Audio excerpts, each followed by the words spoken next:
سلام از استانبول آفتابی. امروز توی منطقه مرکزی بشیکتاش هستیم. همونطور که میدونید منطقه بسیار محبوبیه. خط ساحلی مشهور و بلندی هم داره. توی پروژه‌ای که قیمتش نسبت به قیمت منطقه بسیار مناسبه و مقرون به صرف است. به علاوه شرایط پرداخت اقساطی هم داره. توی یکی از فضای سبزهای اطراف پروژه هستیم. کلاً اینجا محله سرسبز و باصفایی هستش.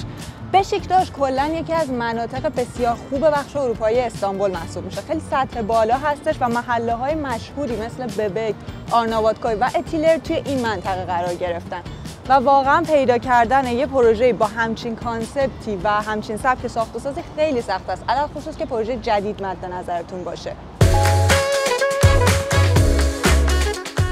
18,000 متر مربع مساحت زمین پروژه هستش. امکانات رفاهی کامل داره با فضای سبز غنی. فکر کنید وسط مرکز شهر استانبول شما یه همچین فضای سبز اختصاصی برای خودتون دارید. امکانات رفاهی هم که به طور کامل درش یافت میشه.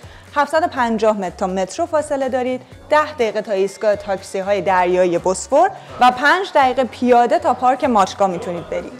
10 تا بلوک از کلا پروژه، 5 تاش چون زمین متعلق به دولته، 5 تا بلوکش برای فروش باز نیست و کارکنان به قول عالی رتبه دولت درش ساکن میشن. 5 تا بلوک دیگه برای فروش هست که این بلوکی که این سمت مشاهده میکنید ویو کامل دریا رو خواهد داشت.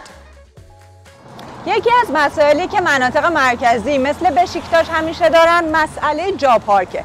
اصولا همه خیابونا پر ماشین و جا پارک‌ها پر هستش، اما توی این پروژه تمامی واحدها پارکینگ اختصاصی خودشون رو دارن به علاوه پارکینگ برای مهمانانشون و به علاوه برای مهمانان هم ایستگاه شارژ برقی ماشین تعبیه شده. بنابراین از لحاظ جا پارک و فضاسازی هیچ مشکلی نخواهید داشت.